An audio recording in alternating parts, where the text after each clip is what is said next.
Good evening everybody, goeienaand almal, baie welkom op ons sessie vanaand. Welcome to everybody on the call tonight.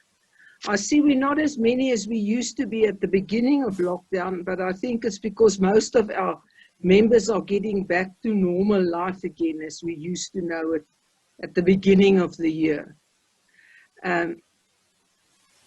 I'd like to welcome Annelien Smith-Robinson. She's the host tonight, and also Andrew de Blocq, who's going to be our presenter and who's going to tell us all about his new role about Avitourism at BirdLife South Africa. We're really looking forward to it because most of us are now ready to leave the lockdown behind and to basically start birding again. From the club's point of view, we haven't started any formal meetings or any formal trips yet, but we will start planning that soon. As soon as we can handle groups of people, we'll start doing outings again. In the meantime, we are going to try and continue with our camps that was initially planned in the end of November and the end of December. So hopefully there will be some activities still coming up from the club's point of view. In the meantime, I hope everybody is doing very well, and I hope that you're not neglecting your birding and that you really use this time to brush up on your skills and on the birding that is available to you, specifically your local birding, bird sounds and things like that. I'd like to hand over to Annelien. She will tell us about the protocols for tonight's, the do's and the don'ts. I just want to ask everybody to please ensure that your mic is on mute, because at the previous session it was not on, there were some people not on mute and it's extremely disturbing. Annelien, aan jou kant, as daar mense is wat nie op mute is nie, as jy hulle dan sommer kan buitendien op mute sit, sal ons dit waardeer. Ek sal dit doen. Okay. And then at the last meeting there was confusion because the Zoom session ended after 40 minutes, and then the communication on the new call was not clear and it took some time and a few people dropped off. So I assume that from BirdLife South Africa, you don't have that limit for only 40 minutes, Annelien? No, so my Zoom package, we can go through the night. So if you have lots of questions for Andrew, yeah, there's no time limit here. Okay, so we'll do a long-term road trip with him. Okay, thank you very much, and dankie vir almal. If there are any questions, Annelien will tell us how to go about asking the questions. Please make it interactive and make sure that we ask him everything. We've got a very good, we're very fortunate to have the BirdLife South Africa people with us tonight, so let's use the time and the opportunity we have. Thank you. Over to you, Annelien. Thank you, Eloise, and thanks for that warm welcome to both Andrew and myself, and we're very happy to be with you guys remotely tonight, and I look forward to Andrew's presentation as well. So if you have some questions, just pop them into the chat box and I can read them out to Andrew, or alternatively at the end of the presentation, just raise the blue hand. So if you go to the participants, you'll see there's an option there at the bottom. There's 3 little dots there. On those 3 little dots in the participants box, you can raise your hand. So just raise your hand right at the end for questions, or during the presentation, you can type them into the chat box. As Eloise said, I'm just going to mute people if you are not on mute, just to limit the background noise during the presentation. And Eloise, is it okay so we take all the questions at the end of the presentation?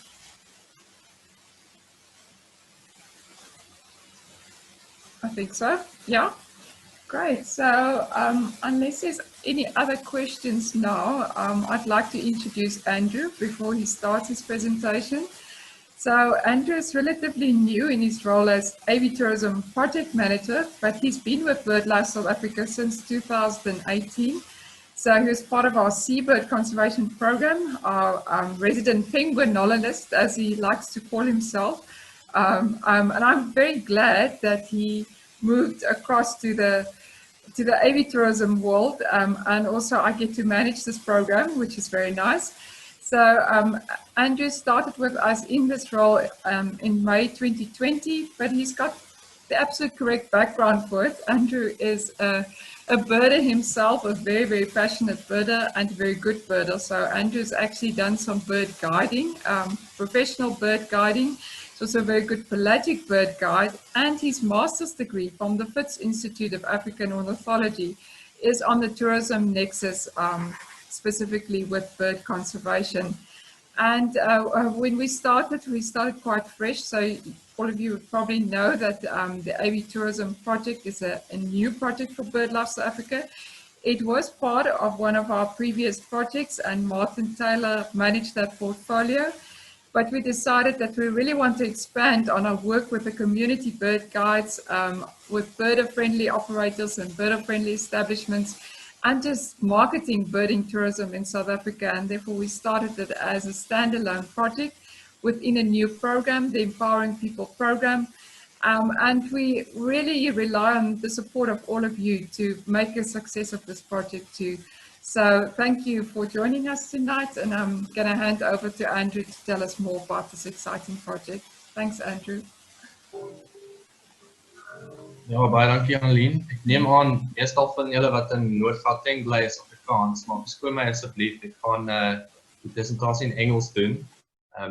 My Afrikaans is not good enough to hold it for the whole presentation, but yeah, thank you very much for having me. It's lovely to present to a new club. I've done a tour of most of the Cape Bird clubs by now, but you know, one of the nice silver linings about this whole virtual experience is that we can meet up and spend time together, and even though we're hundreds of or thousands of kilometers apart. So it is wonderful to, in inverted commas, meet all of you for the first time. Thank you for having me and tuning in and coming to hear what I have to say. And I hope it's going to be of some interest to you. So I'm going to be presenting on the Avitourism Project at BirdLife South Africa. It is, I need to mention, sponsored by Nick and Jane Prentice. Nick is a past treasurer of BirdLife International, and Swarovski Optic, who are long-term partners of ours, especially with regards to the Community Bird Guide program. They've been very generous and involved sponsors, so we need to thank them up front for making sure that the Avitourism Project has some kind of financial stability and sustainability. So getting into the presentation itself, I always like to, at bird club meetings, actually, you know, get there a little bit early and meet people and you know, exchange stories. So I feel like I'm talking to people that I know, but of course I can't do that tonight. But I thought maybe by way of introduction, Annelien's given you my professional career, but I will maybe just by way of introduction tell you my journey into becoming a birder and eventually ornithologist, and then now I'm an Avitourism project manager. So I was not really a birder growing up. I was in a family that did a lot of trips to nature reserves. My father was a bit of a self-taught birder, and we always had a scruffy copy of that old Newman's with the green cover. I'm sure lots of you are familiar with that one.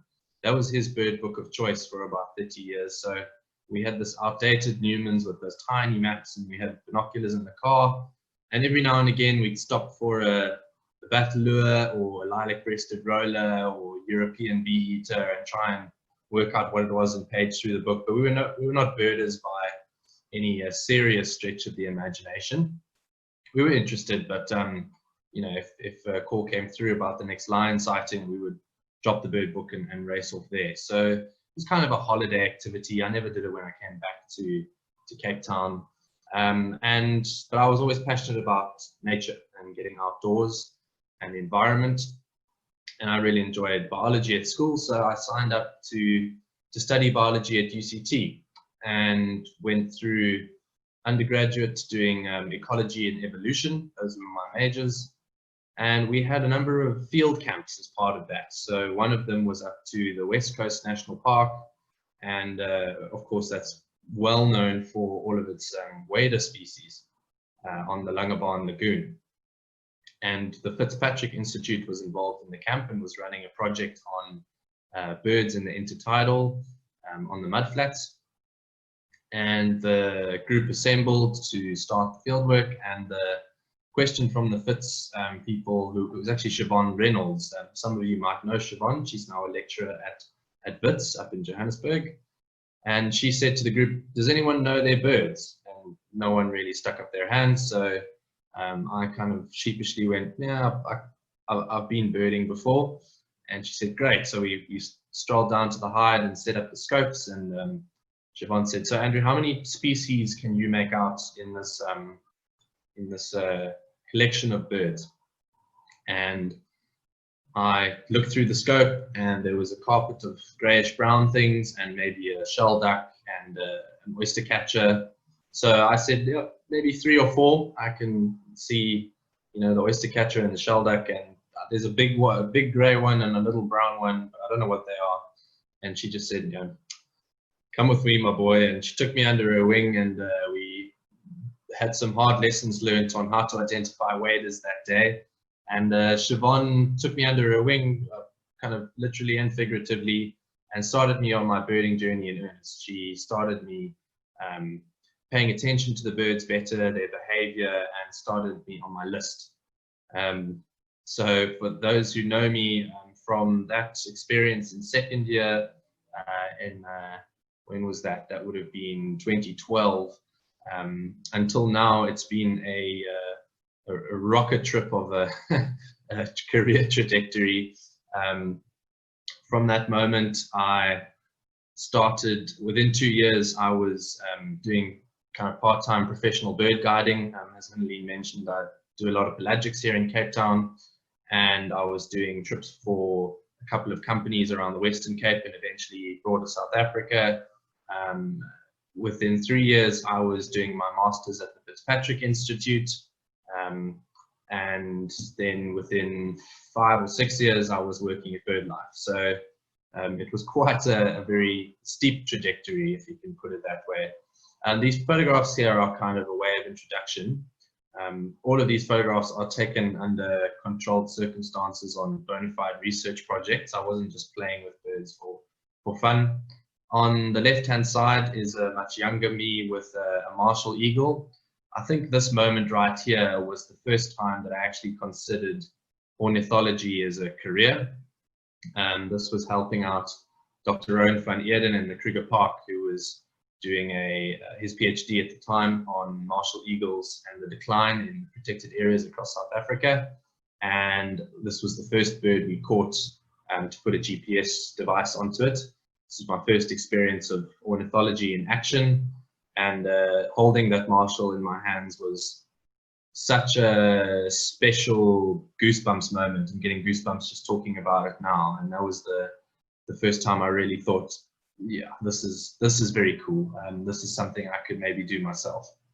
And then in the middle, that's me holding a black sparrowhawk chick at the Fitzpatrick Institute. I had a good friend who was involved in their extensive monitoring and breeding study that was going on. And I helped to ring chicks from the nest. So that was me during my postgraduate years at UCT. And then on the right-hand side, as Annelien mentioned, I like to I used to refer to myself as in-house penguinologist. So this was me out on Robben Island helping with some breeding work. And part of my job as the Seabird Conservation Project Officer was to run a research project tracking penguins with GPS devices. And the idea was to find out where their important feeding areas were before and after they molted. So when penguins molt, they lose all their feathers at once, which means they can't go to sea. So they have to stay on land for 3 weeks, and so they fast completely.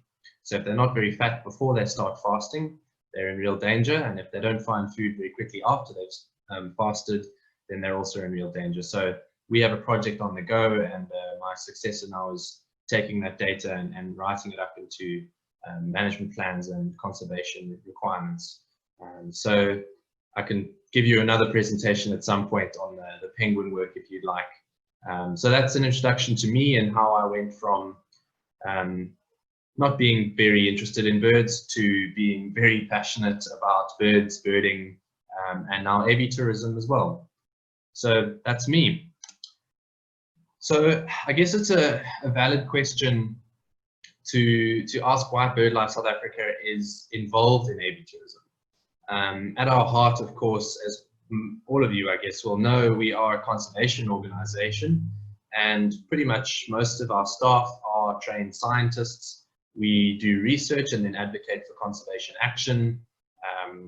Avitourism is not really that well aligned with that, I guess. We're not a for-profit company, so we're not tour operators. We can't make a profit out of selling tours or anything like that, and that's not our speciality. That's not what we signed out to do. But if you look at our mission on the right-hand side, you'll see in green, encouraging people to enjoy and value nature is core to what we do. So that's exactly how we end off our mission statement. And part of that is through avitourism. So the way that people enjoy and value nature is, of course, through birds, and birds can be a gateway for many people to grow a wider appreciation for nature and the environment. So it's very important that we honor that, and avitourism speaks to that part of our mission. And then this is a kind of organogram of our setup as an organization. So we have our CEO, and then we branch off into our business division, and then we have our conservation division, which Hanneline is the head of now. She's our conservation manager. And then underneath Hanneline, we have 6 programs. This was all quite new. This is a process, a restructuring process that we underwent back in 2019, splitting up into these different programs and aligning with BirdLife International's programs and how they're structured. So avitourism falls into the one that's circled here, which is empowering people.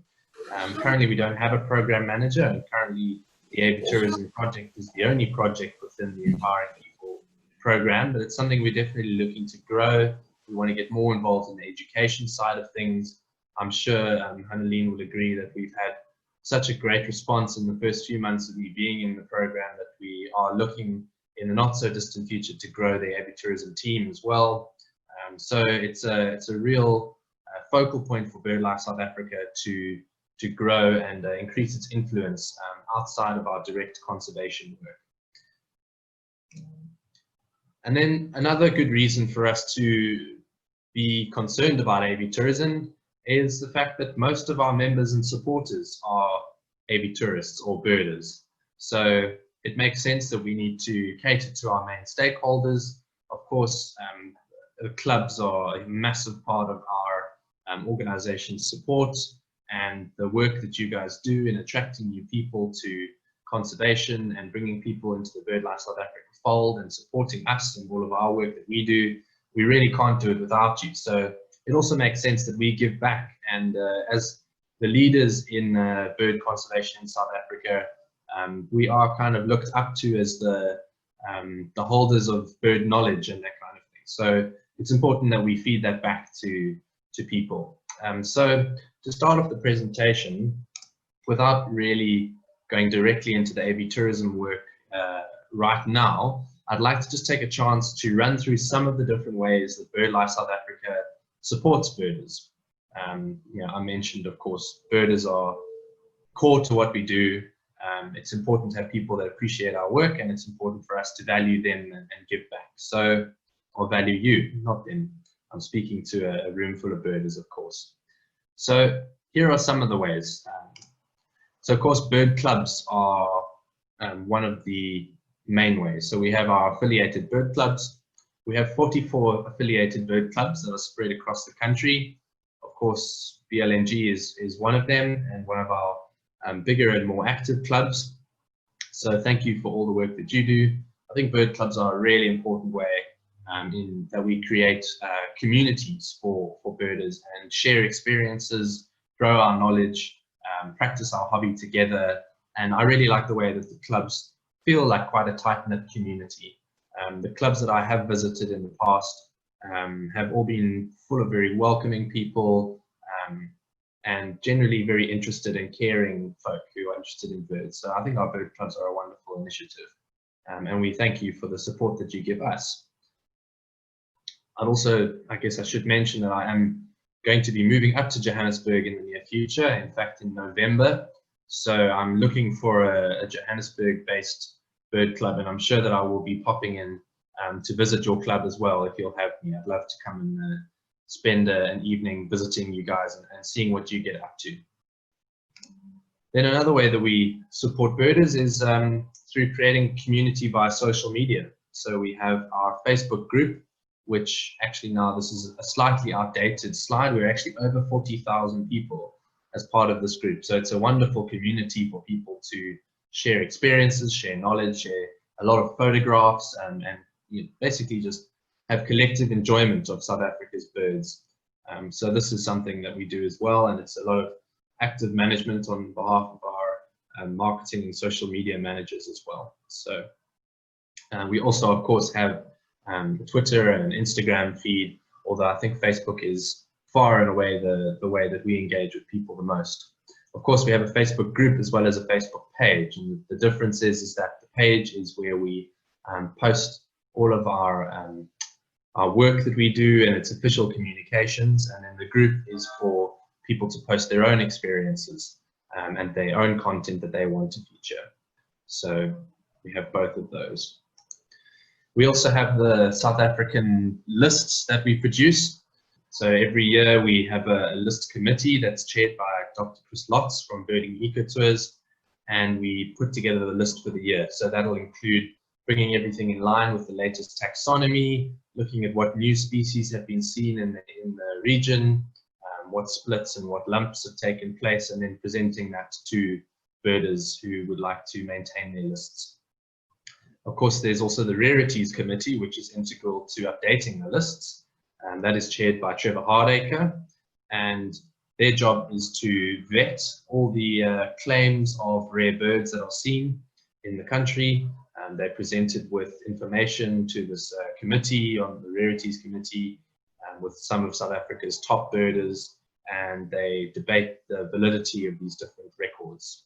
So if you spot a rare bird, make sure that you submit it properly to the Rarities Committee so that it can be verified and accepted onto the database that's kept. Of course, we also produce African BirdLife, which in my own opinion is, I think, one of the best natural history in general magazines going around in South Africa, if not the continent. And having looked at various magazines that are dedicated to birds across the world, I think this is right up there. I really do think it's a top class publication. Of course, this comes as a membership benefit with BirdLife South Africa. I think it's probably one of the best benefits is getting a bi-monthly copy of your African BirdLife that you can catch up on all sorts of different interesting information that's shared. There's regular contributions from the Fitzpatrick Institute, so there's the cutting edge bird research, there's the photographic articles of different locations across Africa, there's contributions from BirdLife South Africa updating you on our work, and of course a whole lot of other articles and competitions for you to enjoy. So I think this is a real major benefit and a wonderful publication. It's lovely to have the opportunity as a staff member to contribute to this on a regular basis. Another way that we've been disseminating our work and letting you know what we've been up to is with our latest webinar series. This started as a lockdown kind of experiment.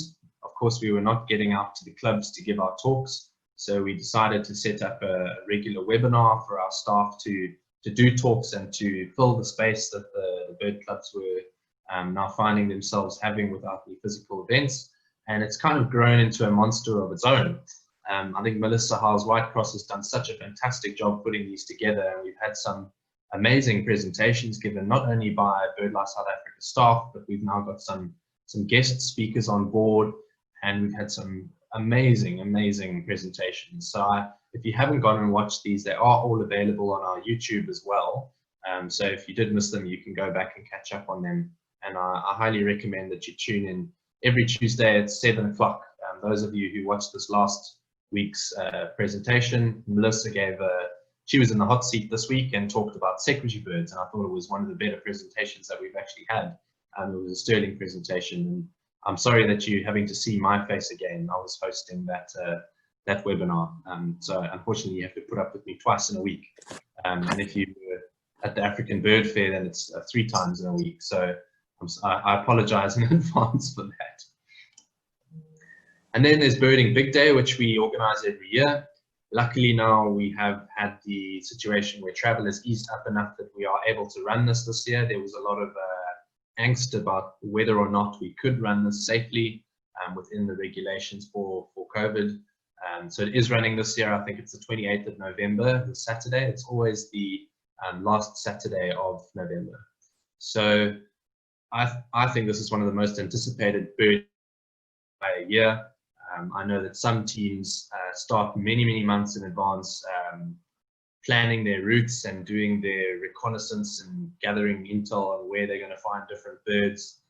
Other people take it totally chilled and just enjoy a day out with friends birding. That's kind of the way that I like to approach it, although I am a little bit competitive, so I do tend to keep a good eye on the list and make sure that we're not spending too much time in each place.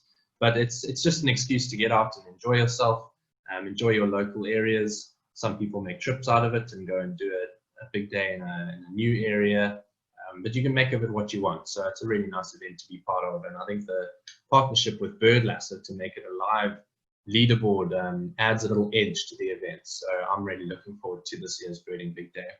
I'm actually going to be in the Kruger Park. I've taken leave for the week leading up to that, and I'll have the day in Kruger. So it's going to be quite exciting to do a big day in Kruger National Park. Then there's the African Bird Fair, and I'm not sure how many of you tuned in this last weekend, but this was the first time that we've taken the African Bird Fair virtual. I'm sure many of you would have attended the physical fairs in the past, which have been at the Walter Sisulu National Botanical Gardens. This is a place for us to bring some of the most exciting speakers and exhibitors to present and run workshops and the like for birders to attend and enjoy. And we get people from all over the country tuning in. This virtual fair was on a totally new platform. It was a totally new venture for us. We've never done anything like it. I don't think it went off perfectly, but we've received a lot of really nice feedback. People appreciated taking this event to a virtual platform so that people could attend. And I think the really lovely part was that it wasn't limited to people who were in Johannesburg or had the means to travel up to Johannesburg. It was open to all of South Africa and even all of Africa. We made quite an effort to get people from across the continent involved. We had a number of our BirdLife partners from across Africa involved as presenters and exhibitors, and we had people tuning in from around 40 countries during the day, which I think is absolutely phenomenal. There's no ways we could achieve that at a physical fair. So, it's sad that we couldn't all get together in the botanical gardens and go and walk and see the lovely Burroughs eagles at the waterfall, but we made a plan, and there's some lovely silver linings to having virtual events. So I think that was quite a success. Of course, there's also our Blocq events that we run every year, where we get everyone together, usually centered around our AGM. And next year, the Blocq to Marion has been now postponed until 2022. I don't think we've announced where Blocq 2021 will be in its place. Unfortunately, Blocq to the Wilderness in 2020 had to be cancelled because it was scheduled for May, which meant it was just the wrong side of the level 5 lockdown. But Blocq to Marion in 2022 is going ahead, and I think it's going to be a very exciting event. It's one of probably a once-in-a-lifetime opportunity for most of us to get down to Marion Island and experience the seabird life. So do make sure to join for that, and I'm also happy to answer any questions on that at the end if you have any. There's still 500 berths that are available for booking out of the 2,000 or so. Of course, there's the South Africa Listers Club as well, so this is quite a new venture. It started in February this year. We are now over 400 people as part of this Listers Club. Basically what it is a place for people to post their totals of the number of birds they've seen in South Africa many of you will have Southern Africa lists, but we being BirdLife South Africa and our mandate being the protection of South Africa's birds and having a proudly South African focus as a result, we identified that there was no place for people to share their South Africa lists. And I think you'll all agree with the diversity that we have in South Africa, there's no good reason for us not to keep a South Africa list. Southern Africa really, in my opinion, doesn't make a lot of sense. It doesn't even include all of the countries that are part of the so-called region. And it's not a politically defined region or a geographically defined region. It's rather arbitrary and down to what some pioneering ornithologists decided about 100 years ago in terms of keeping a sensible collection of birds. So we've been hunting people to keep a South Africa list, and you're welcome to submit that on our website. So that's where you find it. You go along the main menu. I'll just indicate with my mouse here. You'll see this menu pop up. You go down to the Go Birding tab, and you just scroll down to the South Africa Listers Club. Incidentally, this is where we keep all of our information on the projects that I'm going to tell you about in just a second. So our community bird guides, all of their details are here on our website, as well as our birder-friendly establishments and birder-friendly tour operators, and also our birding routes, which I'll talk about in a little bit.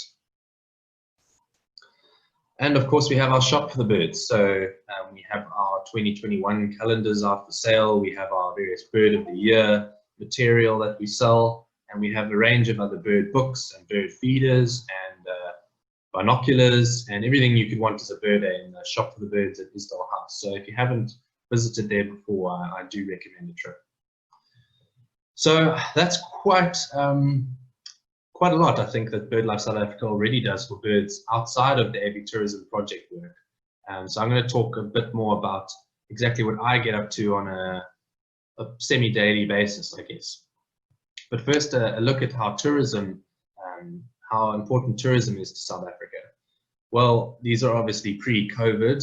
These are the 2018-2019 data, but it bears looking at in any case. Tourism directly accounts for about 3% of South Africa's GDP. It indirectly accounts for about 8%, so it's a very significant sector in South Africa. It employs 1 in every 25 people, which is a huge amount, and it's the highest growth sector in South Africa, or at least it was until COVID-19 hit. And I'll speak a little bit about how COVID-19 has affected us and avitourism in South Africa a bit later. Of course, tourism is also important in supporting conservation. You'll have seen a lot of stories going around of various nature reserves and conservation organizations that depended on people visiting their sites to run their conservation work. And we've seen an uptick in things like bushmeat poaching as a result of the lockdown. So tourism is very important for conservation. And it's also important to conservation stakeholders, of course. And at the end of the day, one motivation to conserve biodiversity is to enjoy it. So people want to conserve it so that they and their kids can enjoy, and future generations rather, can enjoy what's out there in South Africa's natural heritage, as well as the biodiversity economy, so making the economic arguments for tourism and conservation as well. So what is avitourism? I think a lot of you won't have heard that term before unless you've engaged with my previous talks or anything like that. So avitourism is broadly defined as a niche tourism market in which the tourist undertakes overnight travel outside of his or her usual environment to view birds in their natural habitat. This definition applies to both domestic and international avitourists in South Africa. So that's taken from a report from the Department of Trade and Industry. So that's basically what avitourism is. In a nutshell, it's traveling to see birds, if you want to put it in plain terms. Now, avitourism in South Africa is a fairly big deal, even though birds are a very limited part of what South Africa can offer a tourist. It is estimated at between 1.2 and 2.25 billion rand in 2010. Of course, I think 10 years later that had grown a lot. Domestic avitourists spend between 500 and 900 million annually. International avitourists about 300 to 600 million. And then you have all the indirect effects of booking accommodations and buying food and all of that. Avitourists are the highest spending niche tourists out of all of the different niches that the department identified. So they were identified as a key target market for the tourism department. And Avitourists also stay longer and travel wider. A lot of tourists that come to South Africa will come to Cape Town and then maybe do a bushveld trip and then leave, whereas Avitourists in South Africa might start in Cape Town and go up to the Northern Cape and do some larks, and then go across to Gauteng, explore Zululand, go up into the Kruger, go into Venda and see some special birds there. So they travel wider and spread that money that is that trickles into the economy in a wider geographic area. So that's a good thing for tourism, not to have concentrated areas that get favored. So South Africa is a very enticing birding destination for Avitourists to visit. As I mentioned earlier when I was talking about the South Africa Listers Club, we have amazing biodiversity here. And we have 870 species on the South African list at the moment. 18 of those are full endemics in South Africa and 31 near endemics, which is very competitive compared to the rest of the world. We have 2 endemic families, those being the rock jumpers. So the Cape rock jumper is depicted here. It and the Drakensberg rock jumper are the only members of the family, and of course they're restricted to South Africa and Lesotho. And then of course there are the sugarbirds. So there's the Cape sugarbird and the Guernsey sugarbird, which are also totally endemic to South Africa and Lesotho. Of course, we have Lesotho and Swaziland are almost engulfed by South Africa, so there's a little bit of overlap there. But we still count them as endemic families. So those are important for any birder who wants to see all the world's families. They have to come to South Africa and see these birds. Of course, we also have excellent tourism infrastructure. We set up this in South Africa, and we're very competitively priced compared to other destinations in the world. And there's a lot of English going around, so this opens up markets for UK, US, Australia, and the wealthier countries to come and visit. It's very easy for them to travel here. So let's get into the Avitourism Project and what work we do. And then at the end, I'll touch on some of our newer initiatives that we're going to hopefully get going in the next few months. So probably the most long-standing and successful project that's within the Avitourism fold is our Community Bird Guide project. And I'm going to talk to this in quite a bit more detail in just a second. We also have our birder-friendly establishments and tour operators, and that's an affiliated membership scheme that we run. And then more broadly and less well-defined is our development of avitourism. So this is on an opportunistic basis, and I put the Sasol birds there. Those of you who tuned in for the Sasol launch will know that BirdLife South Africa was very involved in putting that together, and that's obviously a very important resource for birders, both in South Africa and visiting the country from abroad. So I'm going to go through each of these 3 projects in a little bit more detail now. Starting with the Community Bird Guide. So the Community Bird Guide project was started nearly 20 years ago, and this has existed in different guises since then. BirdLife South Africa took it on about 15 years ago. In that time, we've trained over 200 guides, which I think is a really impressive number. And around 50 of those guides are still active as bird guides today, and they earn most of their living from bird guiding. The reason that there's only about a quarter of them still working is that a lot of the guides, once they're trained, they get absorbed into the broader tourism market, so they become safari guides, or they start training other guides, or they start working in conservation. We have quite a few people that have jumped from tourism into conservation, or they've jumped into education or hospitality. So we've given them, I think this is still a success from BirdLife South Africa's point of view.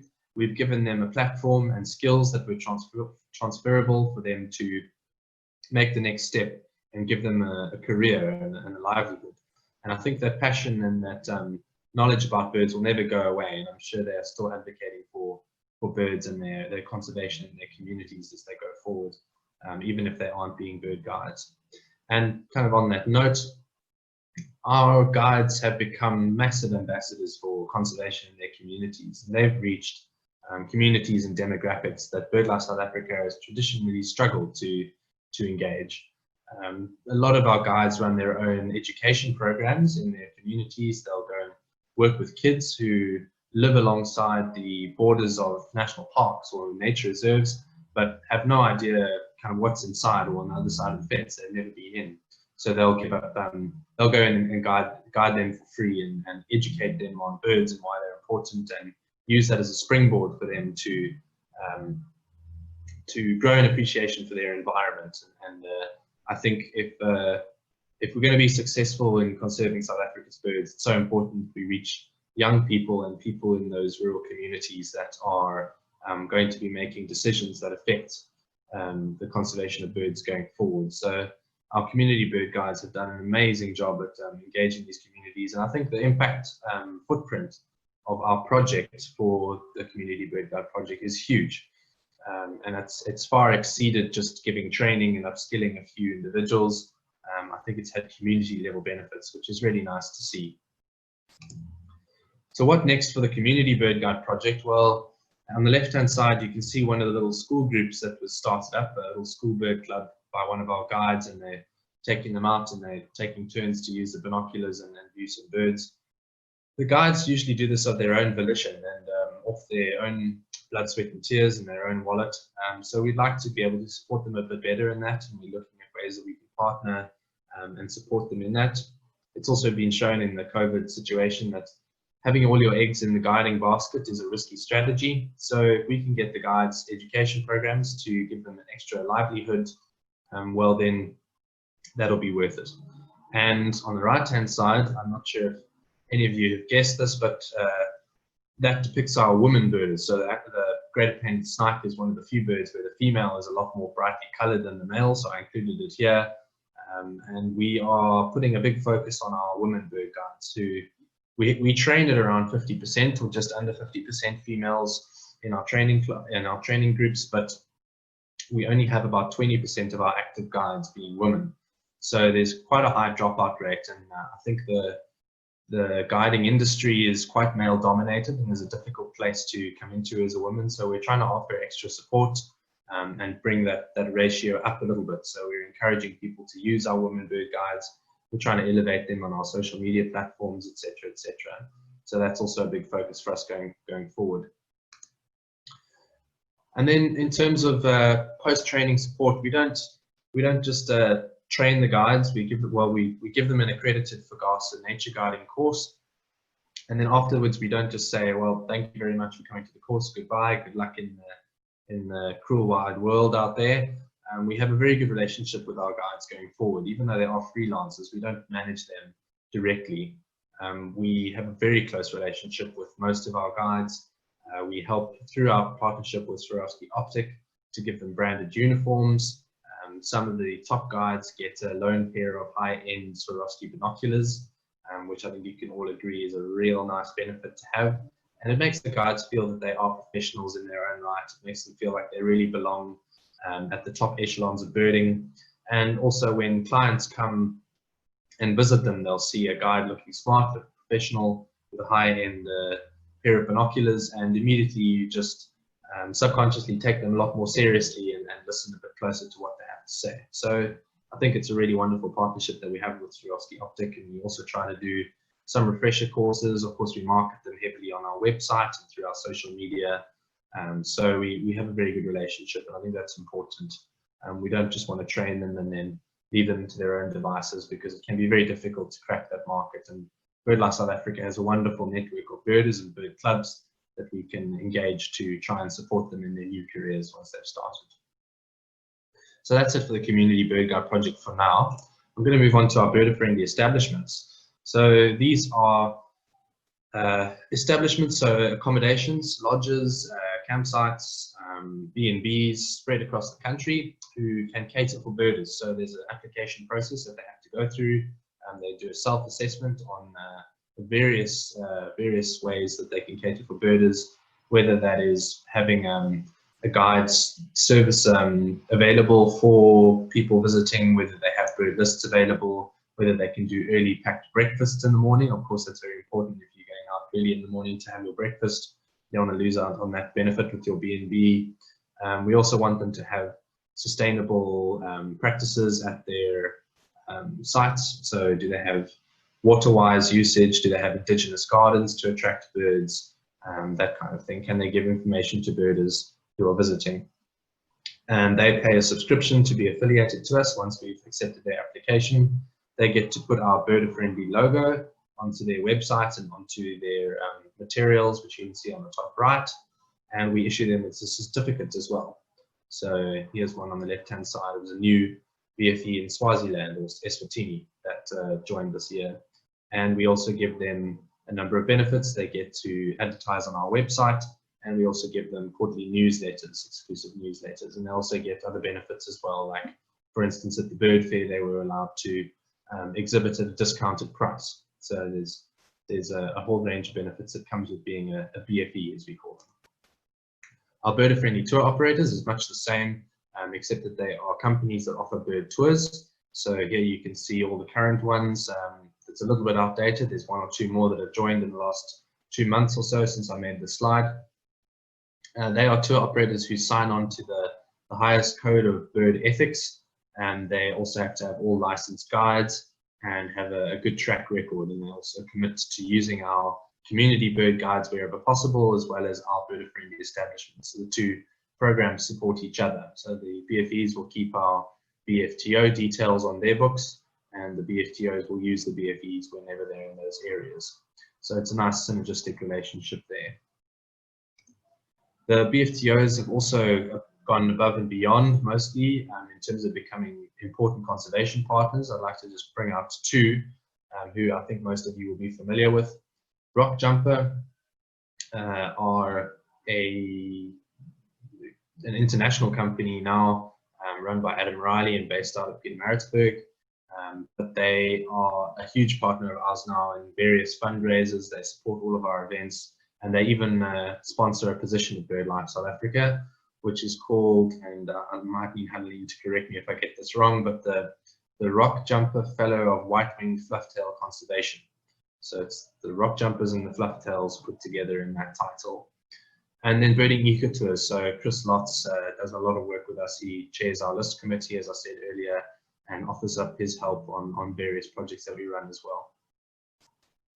And then our birding routes, which were launched to much fanfare, geez, it must be nearly 10 years ago, probably 7, 8 years ago. Some of them are in better shape than others and more developed than others. But we have these routes spread out across the country. We are looking at revising them and extending them in some cases, tweaking them here and there. And I'm going to speak to that in just a little bit, and how we're going to be repackaging and rebranding these birding routes in the very near future. So I'll touch on that just now. And then in terms of the other broader avitourism development, I am involved in a number of different events. So the African Bird Fair is a big one there every year that I'm involved in. Of course, that speaks largely to avitourism. I've done quite a number of podcasts in the last few months. The Birding Life is a growing one. Thatch and Earth as well have had me on. I've done a few radio interviews on some of the Cape stations, and I've also been involved with Strake and trying to develop new birding resources. It started off with the Sasol launch, which was very exciting, and we're working on a couple of projects in the background, which I can't say too much about right now, but they're quite exciting, I think, around new resources for birders. We also try to engage with groups like South Africa Tourism to go and speak at international events as well and promote South Africa as a birding destination, and to serve birders visiting the country and inside the country as well. So this is our big project that is very, very new, and I think you are probably the first public group to hear about this. So I hope you feel privileged, but we're looking at consolidating our avitourism information at BirdLife South Africa. We have all of our routes, our BFEs, our BFTOs, our community bird guides, all the information that's on our website, but it's not presented in a consolidated way. It's not all that easy to access. People don't know where to go looking if they need a guide's details, for instance. Our BFEs might be in a very important birding area, which is along one of our birding routes, but there's no way to make that link.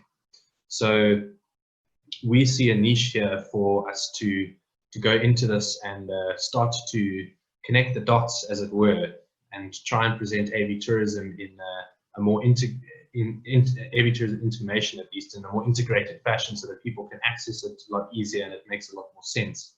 And people can use this as a trip planning tool or something like that.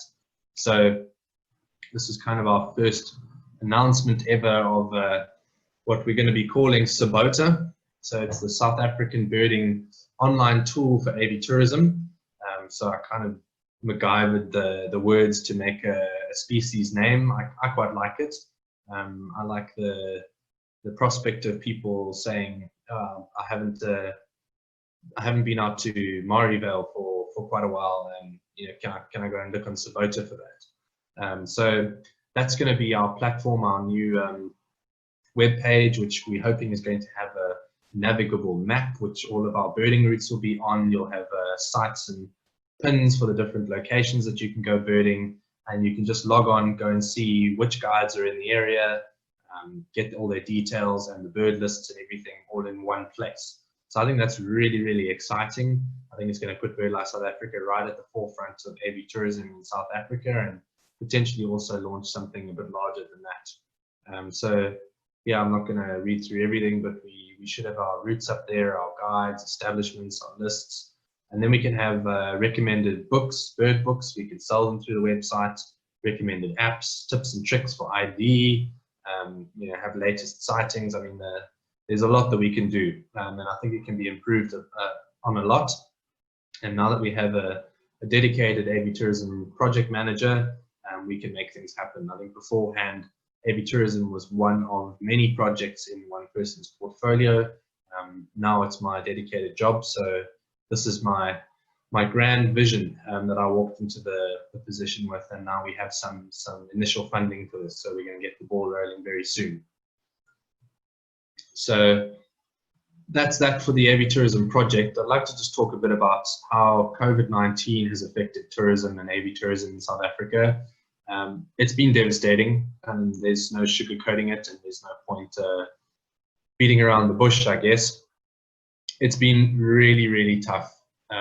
As you would have seen with the Stats SA results, the economy contracted by 51%. And I think the hardest hit sector of all was tourism. Not having international travel and having very, very limited local travel has killed a lot of businesses and ruined a lot of jobs, and the tourism economy is on its knees. Yeah, I don't want to labor the point too much, but these are some of the headlines that I grabbed from various news outlets online, and you can see it's not a pretty situation. I think even with the easing up of our travel restrictions at the moment, I think naturally there are just fewer people traveling. People are not feeling safe getting out and about. They also are struggling in terms of their own personal finances. It's been a really tough time for most people. So, you know, having extra funds around to travel and enjoy being a tourist is also not a common thing at the moment. So tourism is doing really, really badly.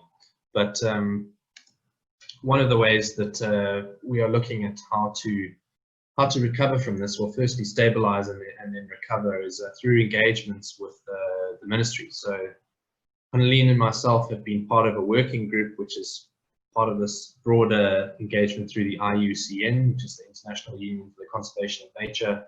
We're members on the committee for this in South Africa, and we've been working with the Minister of what is their title now? Forestry, Fisheries and Environment, or Environment, Forestry and Fisheries. They keep switching it around.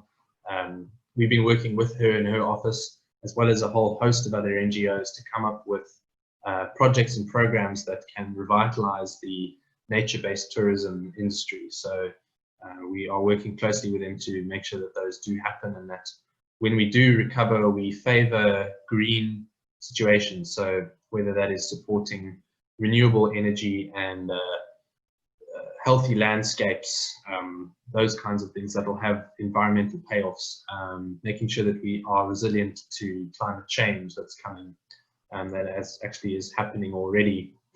So making sure that the investments being made in our economy are not in hurtful economic sectors, but rather those that are encouraging green or sustainable growth within the South African economy. So that's been something that we've been very involved in, and it's something that I also, before these meetings, even felt quite strongly about and took it upon myself to submit an opinion piece to Daily Maverick, and I was lucky enough to have this accepted and published. So it was titled "The COVID-19 Crisis Gives Us Space to Tackle the Ecological Crisis and Begin a Green Recovery." So my head was already in those issues before we even started those meetings. So that's a personal mission for me, is making sure that we come out of this better than we did going into it in terms of our outlook on green issues.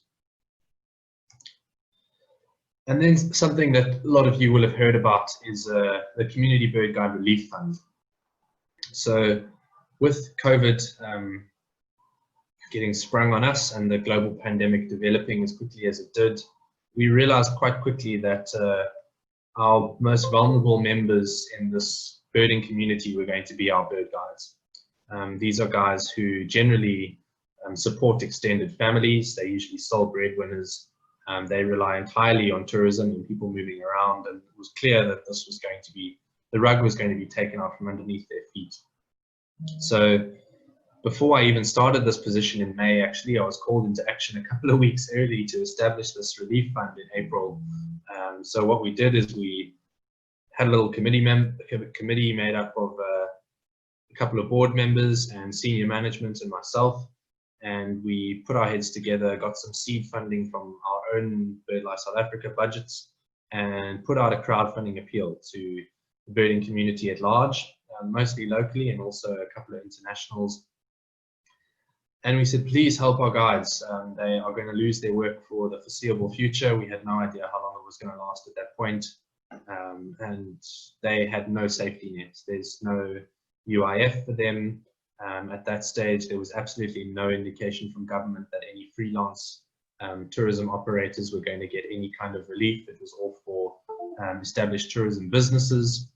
So we said, South Africa, please help. And I think it's been testament to the love and appreciation that's out there for these community bird guides that we managed to raise 700,000 Rand through this crowdfunding appeal. It was a phenomenal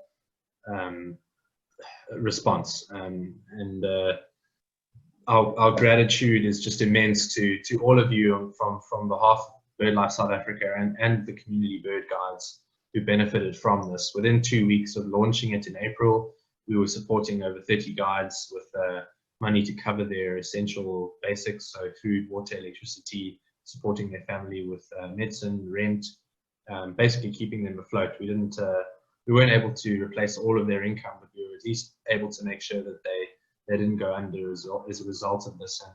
And the gratitude outpouring from the guides themselves is also immense.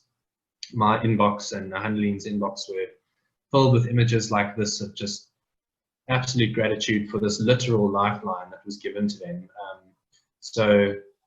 It really was a wonderful way to kickstart my new role as the Avitourism Project Manager, was to help out these wonderful, wonderful community bird guides when they needed it most. And it's certainly not down to my efforts. It's definitely down to the generosity of the birding public. So thank you so much if you were one of those that donated. I think the bird clubs were instrumental in raising all of that funding.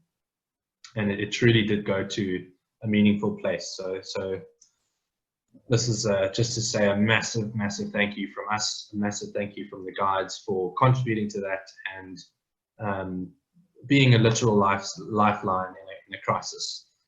They really do appreciate it.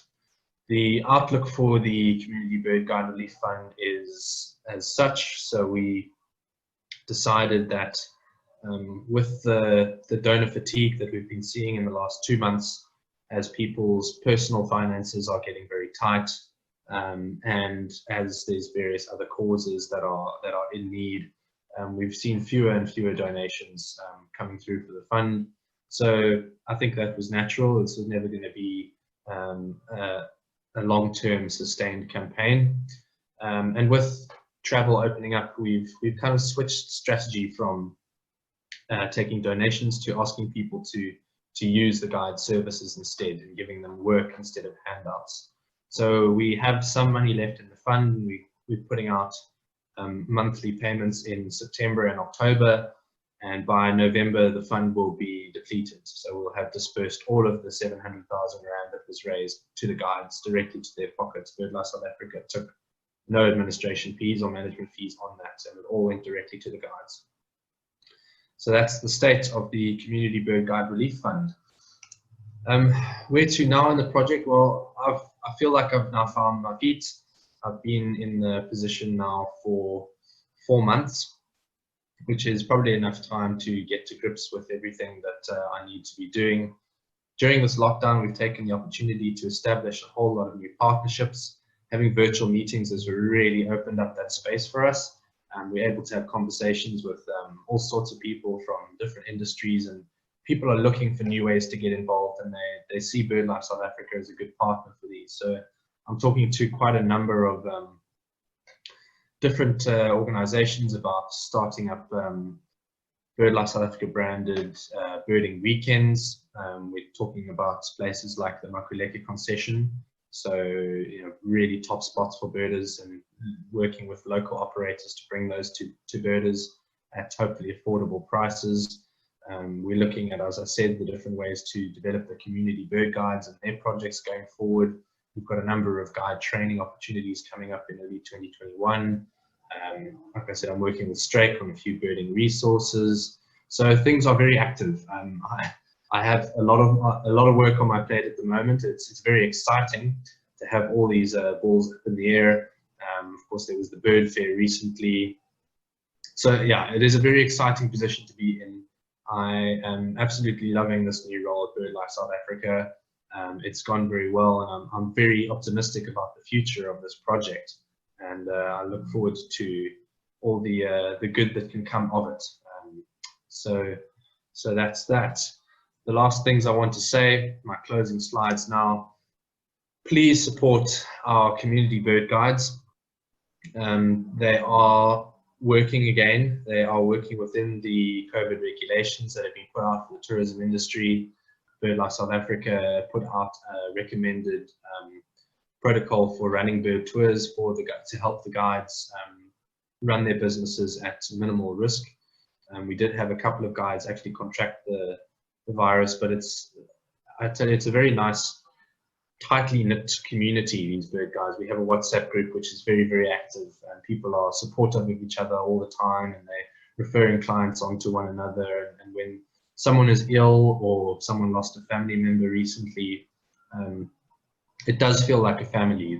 These guides are they're really looking out for each other, and they understand that if they do a good job, it helps rub off on everyone else as a BirdLife South Africa community bird guide. So they do support each other a lot, and I hope that if you do visit some of our areas where we have community bird guides, especially in Zululand, Greater Kruger, Wakkerstroom, areas like that, that you do look them up and you use them. They are wonderful people and excellent bird guides, and they will enhance your birding on the day. I can guarantee that. Also, please do support our birder-friendly establishments. They've also gone through a torrid time recently, so they need all the support we can get. If you are going to those areas, make sure to use their services as well as our BFTOs.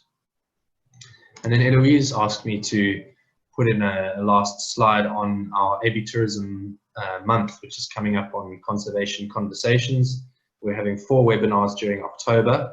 We've just kind of declared that as Avitourism month on our webinar series. We're going to kick off the month with a presentation from myself, if you're not sick of me by then. And I'm calling it How to Be a Birder. So I've put out requests on Facebook and the SA BirdNet for people to contribute to this webinar by telling me some of the quirks and the weird habits that we as birders have, and some of the ones that they don't understand, some of the ones that they have themselves, and funny stories that they want to share with me. Also questions about birds and birding that they've always wanted to ask but haven't had the chance. People have asked about how to choose the best binoculars, how to decide which bird book to get, which are the best Facebook and WhatsApp groups to be on if you want to learn about birds in your area, or all sorts of different factors like that. So I'm hoping it's going to be a humorous, fun exercise in looking into the weird and wonderful world of birding. I think we can all laugh at ourselves a little bit. Birders are unique people. We have some funny habits, and I hope to pick up on some of those as part of the webinar. So that should be a bit of fun. And then the next week we have Albert Fruneman, who I'm sure many of you are familiar with. He's going to do a destination talk on Kalahari. And as you will know, he takes some awesome photographs, and he's going to use those to illustrate his talk on the birds of the Kalahari. So that's going to be one not to miss. And then after that, we have Richard Flack, who's on the bottom there. Richard is one of the most creative and productive bird photographers in South Africa. He's got some very unique photographs and different ways that he approaches bird photography. So we've asked him to come on and talk about not technical issues like how to take a good photograph, not camera settings, not talking about photographic equipment, but his creative process and some of the stories behind some of his best images. So I hope that inspires people to think about and look at birds differently. And then the last one in October will be Trevor Hardacre, and I've set him a rather difficult task of doing a feature webinar on the best birds in South Africa. And I think that's, I intentionally didn't define that for him. I said he's got to come up with a way to choose what makes a bird the best bird on his own. And he's taken the opportunity also to crowdsource his webinar. He's put out on a number of birding groups a request for people to tell him what your favorite bird is. So he's doing a kind of public poll of what the best birds in South Africa are. So please do contribute to that. Let him know what your best bird is on that Google sheet that he's set up. And I think it's going to be a very interesting webinar breaking down which birds made that top 10, what links them together, and then I think Trevor's going to put a bit of a personal spin on it and tell us, you know, what his favorite birds are in the country. And I think Trevor's always worth listening to. He's Mr. Birding in South Africa. So that's it from me. I'd just like to say thank you very much to you for listening and inviting me to give a talk. It really is appreciated, and we BirdLife South Africa staff love giving back to the bird clubs and being able to engage with you. And I also just want to mention again Swarovski Optic and Nick and Jane Prentice for their very generous support of this project and my position. And thank you to Hanneline for hosting us this evening. Hanneline, I think I can open up for some questions. Great. Thank you so much, Andrew, and thanks for excellent presentation. And I'm sure I'm allowed to say it, even though I'm also from BirdLife South Africa.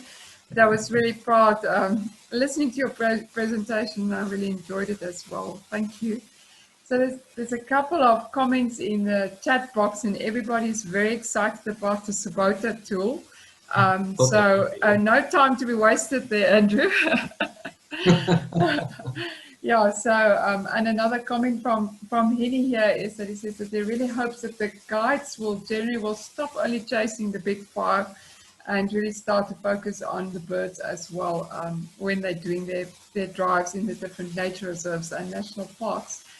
And that's so true, Henny. So I'm going to open up for some questions. I've muted everyone, so please just unmute yourself when you want to ask a question.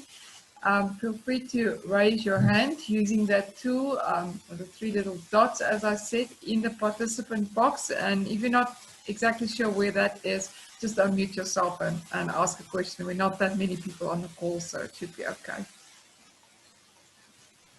Maybe I can talk to Henny's comment there about guides just chasing after the big and hairies instead of stopping for birds. I think one of the things we're also working on in the background is getting some BirdLife South Africa bird courses developed. So I think there's definitely a niche for us to supply, well, kind of BirdLife South Africa branded course material on birds. So one of the models that we're looking at doing that in is advertising this to lodges who want to upskill their guides and their trackers in bird identification and appreciation of birds and their conservation. So we're going to go into these lodges and upskill these guides so that when they are driving around, they can, you know, be pointing out the birds, and then hopefully doing a little bit of atlasing and bird monitoring on the side as well. So growing the general kind of appreciation of birds in that whole guiding industry. I think it'll really add a useful string to their bow, because as we all know, if you're driving around a game reserve and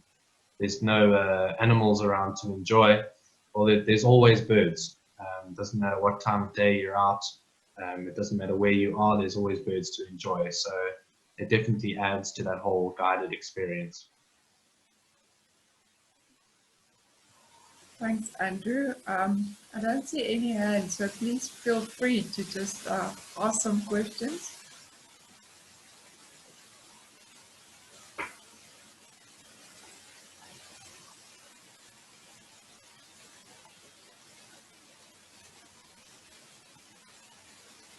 Here we go. Eloise?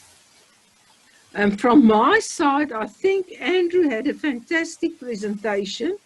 He covered everything really well, and maybe that's why there's not that many questions. I see there is one coming up about Sabota, but I just want to say I'm so excited about your project, Andrew, because from the bird club's point of view, we're always looking for ways to enjoy birds better, to do a better service to our members, and the work that you are doing is right in line with our needs. So I'm really excited to be working closer with you and with all the initiatives that you are bringing up. I think it's going to make a huge difference and a lot of value add to the birding community.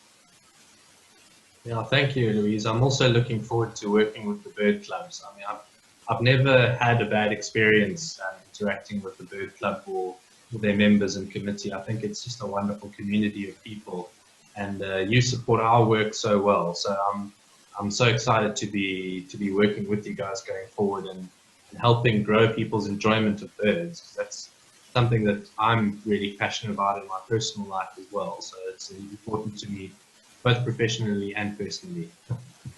Yeah. Andrew, thank you. Thank you. And then there's a question from R. Clark asking, when will Sabota be up and running? Well, I'll tell you where we're at the moment. So right now we have basically developed the concept. We're now looking at how we can implement that on our web-based platforms. So there's quite a lot of web building that needs to go into integrating all the information that we have in terms of, I talked about that map. I think my personal vision for this project is to have the central map of South Africa where you can zoom in and see the different routes and how it's all laid out. And then you'll have the information for those different areas popping up at you as you move along. So that takes quite a lot of design and thought and work to get right. So we're very much in the early stages. We've only just secured the first bit of funding. The first step now for us is to get all of that information in order, alongside getting the web side of things happening. So we are getting some of South Africa's top bird guides to update the birding route information. So we kind of see this as a way to support the guides that are, of course, not getting a whole lot of work right now. Some of them have started running tours again, but they're not getting any of their international clients. As I said, people are just traveling less in general, even though we are allowed to travel. So this is one way that we can support some of the professional bird guides that are around the country in terms of getting them to update these routes for us and get the most up-to-date and relevant information on there. And I think they are very suitably qualified to do that job, being the people that use those sites and areas the most. So that's where we're at the moment. We still need to get all that information together, and we need to work on the web platform. I think I'd like to see this project launched and being operational in the duration of next year, so 2021. So it'll be a project that we hopefully launch next year, all things being well, and I think that's definitely achievable, maybe around mid-year 2021. But maybe don't hold me to that. This is still very early days. Thanks, Andrew. Then there's a question from Select had a question, but I don't see a hand up anymore. Yeah, Select Burger. Thank you very much for the opportunity, Hanneleen. Andrew, thank you very much for a very informative webinar and also helping me to understand avitourism. It was really very much a learning curve for me, this whole presentation. I really enjoyed it a lot. And actually, why I took my hand down, I wanted to know more about the birding routes, but you've touched on my question, and I'm really looking forward to the information being available next year. Thank you very much. Thanks, Select. Then Letitia, you've got a question.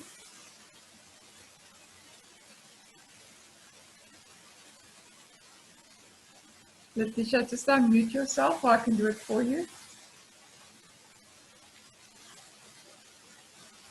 Can you hear me? Yes.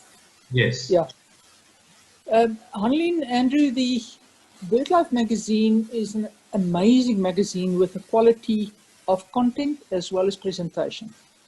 But I thought at some stage that the money that BirdLife South Africa spends to produce magazines like that go largely wasted because the mail service in South Africa doesn't work anymore. And the members are, although they are entitled to receive one, and it's obviously being sent from BLSA South Africa to the members, rarely receive a magazine of that quality, or rarely receive the magazine. Can the money not be differently spent to get the same message and content across to the members? And although it is available on digitally, I find it difficult to access. Is there any alternative to that, or perhaps just enhance the experience of the magazine and use the money for a different conservation purpose? Hanneleen, I'm going to let you jump in after me, but yeah, I think that the magazine, it basically breaks even. So it pays for itself through the advertising that it attracts, and people pay to advertise in our magazine. And so it doesn't make a profit. If it does, it makes a very little profit, or it makes a little loss depending on how the sales go. And that kind of goes seasonally through the year. We tend to have better sales in summer for some reason. I guess people are more into birds in summer because we have all the migrants and people are outdoors and all that. So it pays for itself. So that's not money that would otherwise be able to be spent on conservation. You did mention that there is the option for digital subscription, which, if I'm correct, is slightly cheaper than the physical magazine because it saves on postage and printing. So if that's something that you feel that you can enjoy, some people are diehards for the physical magazine. They want to have it in their hands, and they also want to have it on their shelf to just pick out and read at their leisure, which I totally understand. I think I'm one of those people. You can get the digital subscription if you want. Also, if you're conscious about the amount of paper and ink that you're using and your own footprint on the environment. In terms of the mail delivery service, I think lockdown was, it ground the post office to a halt.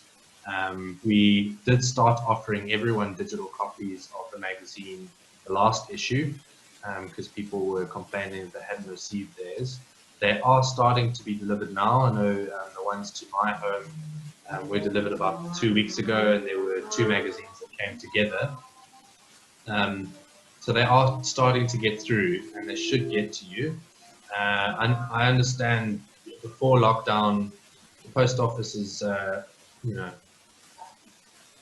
only reliable at certain times. I mean, they do go through their own struggles, I guess, with strikes and all of that. But on the whole, I think it's mostly a pretty reliable, or the most reliable way that we can do it. Of course, you can also buy them off the shelf at CNA and other stores around. So if you prefer to do that, you can also have that option. But yeah, it's a tricky one. I think if you want a physical magazine, the post office is just the cheapest and best way for us to get it to you, even though it comes with its own complications, especially at the moment with the backlog of post that needs to be delivered. Thanks, Andrew. I think you've answered that really well. Just to add there, Letitia, I know that during lockdown we made it digitally available for free to our members because of the difficulty with the postal service that we had. And we are actually looking into other options as well, because we use the courier service for the last round. We are looking at using a courier service into the future, just because the postal service is so unreliable. But we're still looking at quotes and just weighing that up. And interesting, we've done several doodle polls and asked people, what do you prefer? Should we just go digital? And it's always a big win for having the magazine in the hand, and that's the reason why we are still printing the magazine. And as Andrew explained, it's a non-profit magazine, but it's also a no-cost magazine to us. So it's completely covered by all the advertising that we see through the magazine. So there is a big win in terms of all the publicity that we get through the magazine, and many non-members that's actually buying those magazines. And especially over the December, January magazine holiday season, that's when our sales are going through the roof. So we're then definitely exposed to many people that wouldn't be buying it throughout the year, wouldn't be exposed to BirdLife South Africa. But thanks for that, Letitia. There's still a number of questions, so I think we're going to move on. Steve. Hi there. Thanks, Andrew. Great presentation. My question or suggestion somewhat overlaps with something put up by Jeff Abbott, and that bird clubs around the world are in the same position as us, in that they're all having virtual meetings and maybe struggling to find presenters. And this is, you have a small window to push South African avitourism anywhere around the world. Are you looking at it? Yeah, we haven't actually been advertising ourselves to other bird clubs actively. We've been waiting for invitations, and I guess we actually could change our attitude on that. I think an international bird club, for instance, in the UK, would be quite excited to hear about South Africa as a birding destination. Like you've uncovered a very good opportunity here. And, yeah, the window is closing fast, but I think people will be meeting virtually more and more as things go forward. I think it's going to become a new norm in a way. So yeah, thank you for that suggestion. That's definitely something to look into. Thanks, Jeff and Steve. That's a great suggestion. So I think we definitely, Andrew, this presentation can just be tweaked a little bit, and it would be ready for international community. So yeah, great suggestion there. Thank you. Andrew, there's another comment which makes me quite happy too, and that's about volunteering for the Avitourism Project. So my response was just to send through email addresses, but maybe you just want to expand on that. Yeah, I mean, I'm a one-man team currently, so any help is appreciated. It does feel like there's a lot to do, so I guess it depends on what your availability is, what your skill set is, what you'd like to offer and get out of it. So I think the best approach exactly is to pop my email address on the chat, Ameline, and people can get in touch with me about volunteering or this presentation or anything else related to avitourism. Thanks, Andrew. I think that covers, I'll put in Andrew's email address there. I think that covers all the questions, unless there's another hand.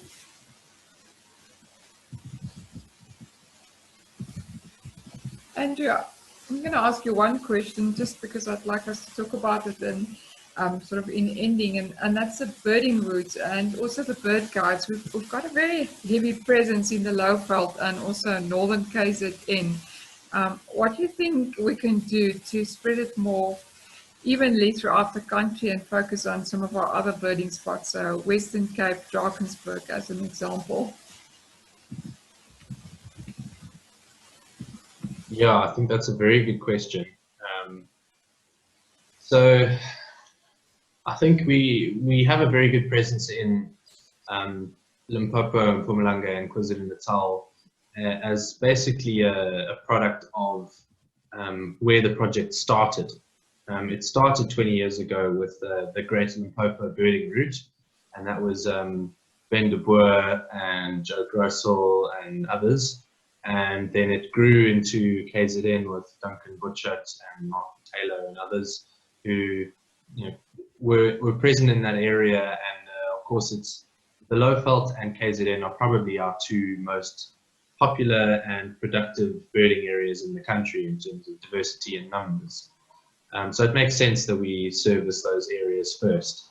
I think it is right now that we take a broader look at which areas are in need of guides and where there's a need for us to move in and provide community guides. In a lot of places like the Western Cape, which, you know, I'm passionate about the Western Cape coming from Cape Town, there's no one from that previously disadvantaged background who does any local guiding here. It's all the high level and quite expensive tour companies that do it. So that's not to say that there's no good birding to be done and no niche for a guide to exist here. So that's something that we need to look at changing. We had a contract that has been, we're not sure if it's been postponed or cancelled, but we were going to be training 8 guides in the Western Cape out of communities in Cape Town, and that was supposed to happen probably right about now, September, October this year. Unfortunately, that opportunity has fallen through with the contract as a result of COVID, but we are looking at new strategic areas that we can train guides in that don't necessarily overlap with the traditional areas that we have guides and strongholds.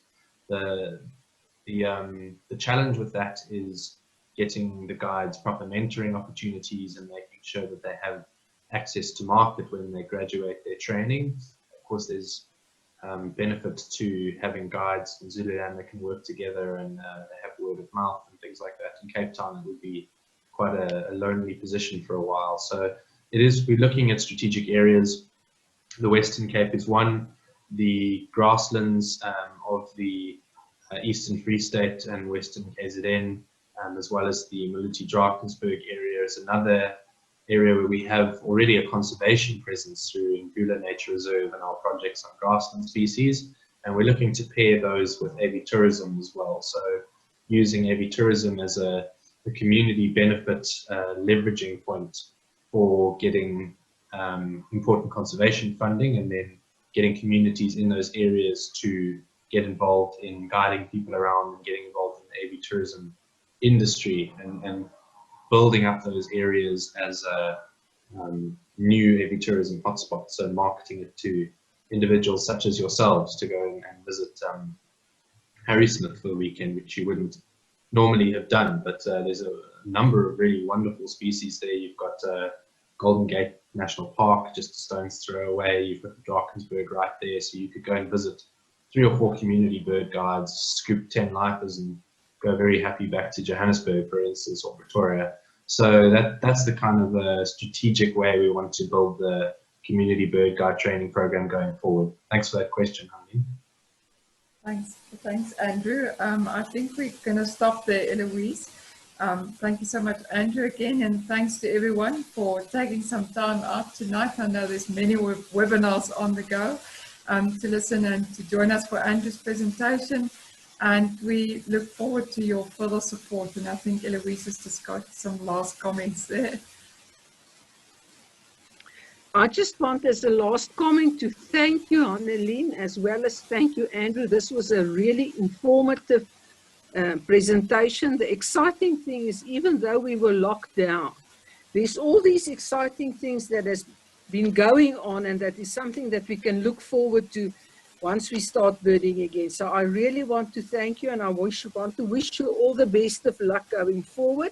I also want to thank our members who joined the call tonight, and have a good evening sleep and continue with your birding until we get running again. Thank you very much. Thank you, Louise, and I hope to visit you guys as soon as I'm up in Johannesburg and you are allowed to gather again. You must just let us know. We'll be very pleased to have you come and visit us. It will be a privilege. Thank you. All right. Good night, everyone. Good night, everyone. Good night. Thank you so much.